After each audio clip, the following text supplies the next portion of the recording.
सुबह खैर, कैसे हैं आप सब लोग? अल्हम्दुलिल्लाह मैं बिल्कुल ठीक ठाक। तो सुबह के इस वक्त 7 बज रहे हैं। काफ़ी दिनों से मैं सोच रही थी कि अपने छोटे से गार्डन में फूलों के साथ साथ सब्जियां वगैरह भी लगानी चाहिए। तो फिर मैंने अपनी अम्मी से फरमाइश की कि मुझे छोटी छोटी सी क्यारियां बना के दें ताकि मैं इनमें सब्जियां वगैरह लगा सकूं। तो फिर अम्मी ने मुझे क्यारियां बना के दी, लेकिन मेरी सुस्ती की वजह से मैंने पूरा एक हफ्ता इनको वेट करवाया।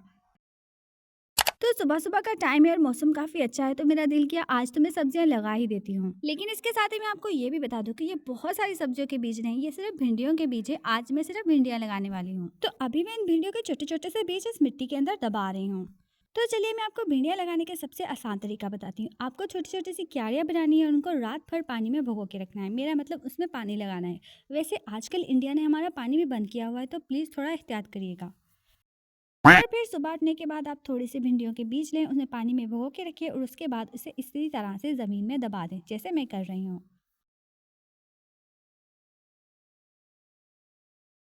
तो आज ही मैं लसूड़ों का अचार डाल रही थी, तो मैंने सोचा क्यों ना इसको भी थोड़ा सा रिकॉर्ड कर लिया जाए। वैसे मुझे लसूड़ों का अचार पसंद है, लेकिन इतना कुछ ज़्यादा नहीं जितना मुझे आम का अचार पसंद है।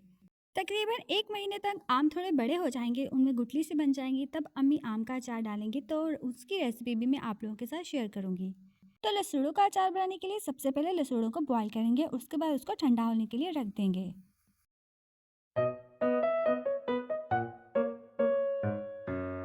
तो लसूड़े ठंडे हो चुके हैं। अब इसमें हल्दी और नमक डालकर इसको अच्छी तरह से मिक्स करने के बाद इसको एक कंटेनर के अंदर रात भर के लिए रख देंगे। ऐसा इसलिए भी किया जाता है ताकि पानी और लसूड़े दोनों अलग हो जाए और इससे आपका अचार कभी भी खराब नहीं होता।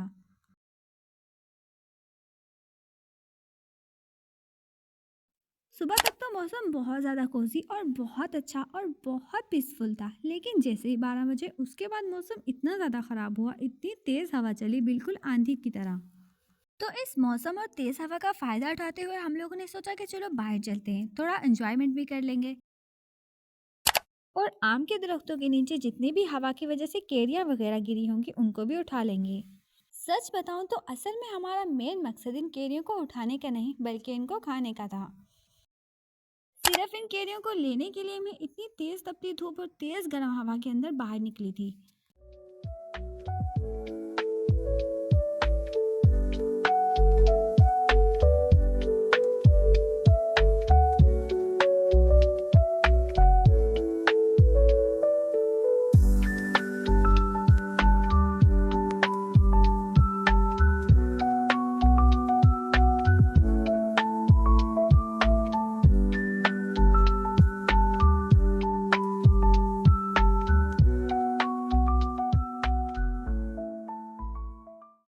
पता नहीं कैसे, लेकिन अभी भी ये बोर बाकी है। सबसे पहले आम के दरख्त पे इस तरह के फूल निकलते हैं, उसके बाद इसमें से आम बनता है। मेरे ख्याल में ये लेट पैदा हुआ होगा, क्योंकि बाकी आम तो सारे काफी बड़े हो चुके हैं। तो ये है हमारे बाग में इकलौता चीकू का दरख्त। लेकिन जब मैं यहाँ पर आई और मुझे यहाँ पर आके बहुत ज़्यादा अफसोस हुआ कि इतना ज़्यादा कचरा यहाँ पे, ऐसे लग रहा था कि सदियों से सफाई नहीं हुई। इसकी इतनी बुरी हालत देख के मेरे अंदर की सफाई वाली मासी जाग गई। खैर यहाँ पे मुझे एक चीकू मिला था जो कि किसी गुलहरी ने खाकर फेंका हुआ था। हवा की वजह से इस दरख्त के फ्रूट का भी काफ़ी ज़्यादा नुकसान हुआ था। तो हम यहाँ पे केरियाँ और चीकू वगैरह लेने के लिए तो आए थे, लेकिन हमें बहुत कम फ्रूट मिला। क्योंकि जिस वक्त हम लोग घर से बाहर निकले थे तो मैंने देखा था कि हमारे बाग में से 3 बच्चे बाहर जा रहे थे और उनके सर के ऊपर 10-10 या 20-20 किलो के 3 थैले थे। मतलब वो हमारे आने से पहले ही हमारे बाग में घुसकर अच्छे से इसका सफाया कर गए थे, लेकिन फिर भी हमें कुछ ना कुछ तो मिल ही गया था। सच बताऊं तो मुझे बहुत ज़्यादा दुख होता है जब इस तरह की हवा चलती है और सारा कच्चा फ्रूट दरख्तों से झड़ जाता है। तो यहाँ पे मैं शदीद किस्म का ज़ख्मी हो गई थी। यहाँ पर एक टूटी हुई लकड़ी थी जो मेरी गर्दन के ऊपर फिर गई थी। सच में मुझे तो ऐसे लग रहा था कि मेरी गर्दन ही कट गई है। तो ये वाली वो मनहूस लकड़ी है जिसने मेरी गर्दन को काटा था। तो हमें काफ़ी सारे माशाल्लाह से चीकू मिल चुके थे और तो ये सारा फ्रूट हमने दरख्त के ऊपर से तोड़ा है, क्योंकि जितना भी झड़ा हुआ था वो तो सारे गाँव के बच्चे ले गए थे। बहुत ही कम फ्रूट था जो नीचे गिरा हुआ था। वैसे भी अब इन चीकू के पकने की उम्र आ चुकी है, तो अब हम इन्हें घर में लेके जाएंगे और वहीं जाके इनको पकाएंगे। तो जब इसे दरख्त से तोड़ते हैं ना, तो इसमें ये वाइट कलर का अजीब मिल्क टाइप का कुछ होता है। ये काफ़ी चिपचिपा भी होता है जो हाथों को एकदम से चिपक जाता है किसी गूंद की तरह। तो चलिए अब हम लोग घर आ गए हैं, तो अब हम इसे केरियों और चीकू को अलग करके रखेंगे। उसके बाद केरियों को काट के नमक मिर्ची लगा के खाएंगे।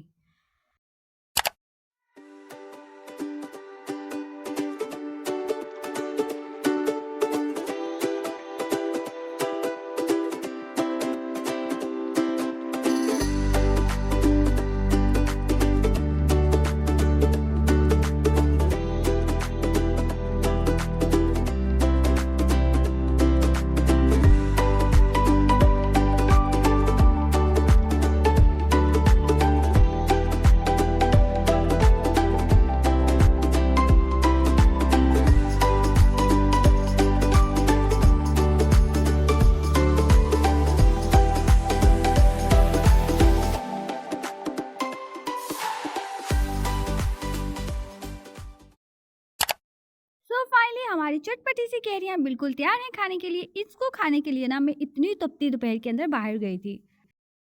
खैर इन केरियों को खाने के साथ साथ हम लोगों ने अम्मी की डांट भी खाई कि इतनी गर्मी के अंदर तुम दोनों बाहर चली गई और ऊपर से तुम जख्मी भी होकर आ गई। खैर अम्मी से डांट खाना और बेइज्जती करवाना ये हमारा पैकेज डेली का है। भाई हम इतने ढीठ हो चुके हैं कि हमें इस डेली के पैकेज से कोई फर्क नहीं पड़ता। वैसे आप लोगों का कौन सा पैकेज होता है, डेली, वीकली या फिर मंथली? नेट का पैकेज नहीं बोल रही, घर वालों से बेइज्जत होने का पैकेज बोल रही हूँ।